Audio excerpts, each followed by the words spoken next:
역대하 28장 1절에서 15절까지 말씀 한 절씩 교독합니다.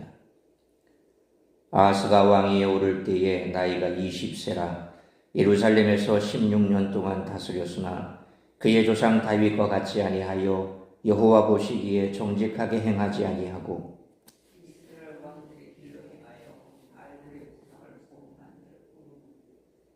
또 흰놈의 아들 골짜기에서 분향하고 여호와께서 이스라엘 자손 앞에서 쫓아내신 이방 사람들의 가증한 일을 본받아 그의 자녀들을 불사르고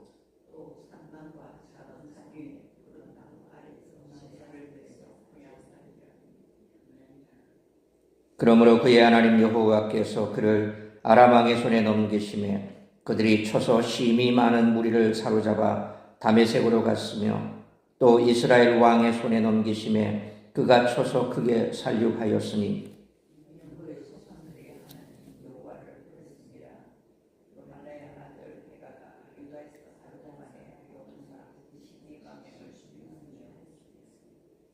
에브라임의 용사 시그리는 왕의 아들 마세야와 국내 대신 아스리감과 총리 대신 엘가나를 죽였더라.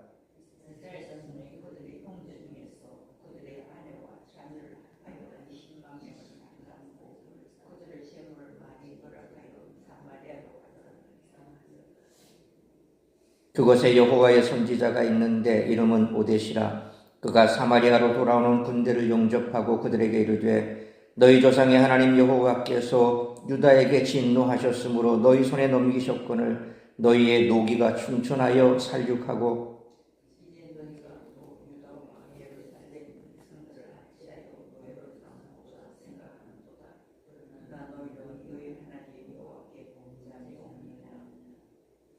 그런즉 너희는 내 말을 듣고 너희의 형제들 중에서 사로잡아온 포로를 놓아 돌아가게 하라. 여호와의 진노가 너희에게 임박하였느니라 한지라.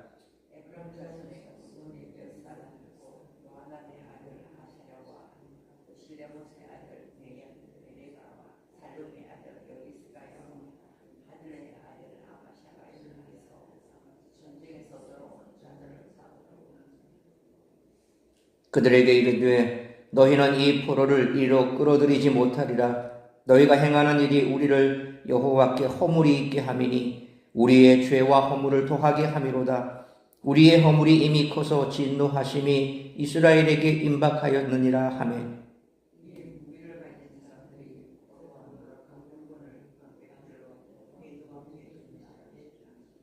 15절 같이 읽습니다. 이 위에 이름이 기록된 자들이 일어나서 포로를 맞고 노략하여 온 것 중에서 옷을 가져다가 벗은 자들에게 입히며 신을 신기며 먹이고 마시게 하며 기름을 바르고 그 약한 자들은 모두 나귀에 태워 때리고 종려나무성 여리고에 이르러 그의 형제들에게 돌려준 후에 사마리아로 돌아갔더라. 아멘.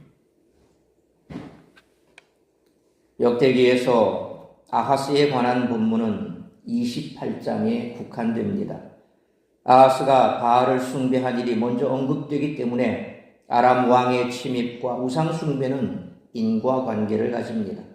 이후 아하스의 통치는 5절로 15절 말씀처럼 아람과 이스라엘에게 패한 일과 16절로 17절 말씀처럼 에돔의 침입과 18절로 19절 말씀처럼 블레셋의 침입과 20절로 21절 말씀처럼 아수르가 유다를 돕지 않고 도리어 공격한 일로 주로 외세 침입을 당한 일에 대해 할애하고 있습니다. 이 사건들 사이에 9절로 15절 말씀처럼 오뎃 선지자가 유다의 포로를 돌아가게 하는 장면과 19절 말씀처럼 아하스의 망령된 행동을 함으로 여호와께서 유다를 낮추셨다는 신학적 평가가 삽입되었습니다. 특히 아람 왕의 침입으로 인해 유다가 약탈되고 다시 이스라엘이 침입해 포로를 사로잡아 가던 중에 오뎃 선지자가 포로들을 풀어주게 하는 장면은 역대기에만 나옵니다. 아하스의 악한 행위로 인해서 사로잡힌 백성들을 하나님이 직접 개입하셔서 구원하시는 장면은 열왕기와 상당한 차이를 보입니다. 역대기의 저자는 계속해서 외침을 당하는 아하스와 이것을 극복하기 위해 더욱 우상 숭배에 빠지는 아하스의 모습을 그립니다. 아하스가 아수르에게 도움을 청하는 계기는 아람과 이스라엘의 연이은 침입 후에 에돔과 블레셋마저도 유다를 공격했기 때문입니다. 역대기의 시각에서 볼 때 이것은 19절 말씀처럼 아하스의 망령된 행동을 회개시키기 위한 목적이었습니다. 그러나 아하스는 다메섹의 신에게 호소합니다. 이처럼 아하스는 대외 격동 속에 국가적인 위기를 직면했고 매우 절박했습니다. 그런 외세의 힘을 빌려 눈앞의 위기를 모면할 생각이었습니다. 그러나 안심할 만한 결과가 없자 자신의 자녀를 이방 우상의 제물로 바칠 만큼 정신을 차리지 못했습니다. 그런 위기를 전혀 무마하지 못하고 오히려 더 큰 위험을 불러왔습니다. 그런 영적 무지와 왜곡된 종교심으로 인해 이스라엘에서 금지된 인신제사도 서슴지 않았습니다. 이 같은 종류의 위기에 처했을 때 신앙으로 외침을 극복한 히스기야의 행동과 극적인 대조를 이룹니다.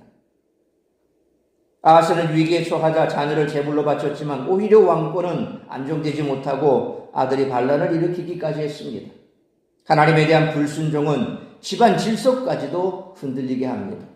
그는 곤고할 때 하나님을 찾지 않고 어리석게도 외세에 기댔으며 이방의 우상까지도 숭배했습니다. 그의 시도는 당연히 성공하지 못했고 하나님의 진노를 불러왔을 뿐입니다. 무언가를 이룬 후에 그것의 소중함을 뒤늦게 깨닫는 경우가 있습니다. 아하스는 하나님의 언약의 소중함을 알지 못하고 다윗의 길을 버리고 열왕의 우상 숭배를 쫓았습니다. 아하스의 삶은 우리가 왜 하나님의 언약을 떠나서는 안 되는지 깨우쳐 줍니다. 따라서 이와 같은 오늘 본문의 말씀을 통해 우리들이 깨달아야 할 것은 첫째로 1절로 4절 말씀처럼 성도는 믿음의 길을 따라야 한다는 것입니다. 1절 말씀처럼 아하스는 그의 조상 다윗의 길을 벗어나 하나님 앞에서 심히 악하게 행했습니다. 2절 말씀처럼 다윗의 길은 하나님이 유다 왕들을 평가하는 기준이었습니다. 그러나 아하스는 북이스라엘의 불경건한 왕들을 쫓아 우상을 숭배했습니다. 3절 말씀처럼 그는 하나님이 가증하게 여기시는 타락한 종교 행위들을 부활시켰고 심지어 자신의 자녀들을 우상의 제단 위에서 불태웠습니다. 4절 말씀처럼 그는 모든 산당과 나무 아래에서 우상 숭배하고 분향하는 일에 적극적이었습니다. 하나님이 유다 왕들에게 원하신 것은 다윗의 길을 쫓는 삶이었습니다. 다윗의 길은 하나님의 언약을 기억하고 그분의 말씀에 온전히 순종하는 길입니다. 아하스는 어리석게도 믿음의 길을 버리고 타락한 이방 민족들처럼 하나님 앞에서 악하게 살았습니다. 그의 타락은 하나님의 심판을 불러왔습니다. 그러므로 믿음의 길을 저버린 자에게는 하나님의 무서운 심판이 있음을 알고 항상 믿음의 길을 따르는 우리 모두가 되시기를 축원합니다. 두 번째로 5절로 8절 말씀처럼 말씀을 떠나면 비참한 대가가 따른다는 것입니다. 5절 말씀처럼 아하스의 통치 초기에 아람 왕 르신이 북이스라엘의 왕 베가와 동맹해 유다를 침공했습니다. 이들은 유다를 크게 사륙하고 많은 사람들을 포로로 잡았는데 6절 말씀처럼 북이스라엘 왕 베가는 하루 동안에 무려 유다 용사 12만 명을 죽였습니다. 7절로 8절 말씀처럼 북이스라엘의 군대는 왕의 신복들도 사륙하고 20만 명이나 되는 포로들을 사마리아로 잡아갔습니다. 아하스의 배교는 국가적 참상을 가져왔습니다. 그의 죄로 나라 전체가 끔찍하게 유린되었습니다. 아하스가 하나님의 언약을 떠나지 않고 다윗의 길을 걸었다면 이러한 참극은 일어나지 않았을 것입니다. 잘못된 선택은 혹독한 대가를 요구합니다. 그러므로 말씀을 떠나면 비참한 대가가 따를 뿐임을 항상 기억하고 말씀에 순종하는 믿음의 길, 생명의 길, 하나님의 복을 온전히 누리는 길을 가는 우리 모두가 되시기를 축원합니다. 세 번째로 9절로 15절 말씀처럼 하나님의 약속은 변함이 없다는 것입니다. 왕의 배교와 우상 숭배로 인해 유다는 끔찍하게 유린당했지만 9절 말씀처럼 하나님은 선지자 오뎃을 사마리아로 보내시어 유다 백성들을 구하셨습니다. 10절 말씀처럼 선지자 오뎃은 북이스라엘이 유다 백성들을 포로로 잡아 노예로 삼는 것은 결코 하나님의 뜻이 아님을 경고했습니다. 11절 말씀처럼 선지자가 즉각 유다 포로들을 고향으로 돌려보낼 것을 촉구하자 12절로 14절 말씀처럼 북이스라엘 군사들은 하나님의 음성에 순종했습니다.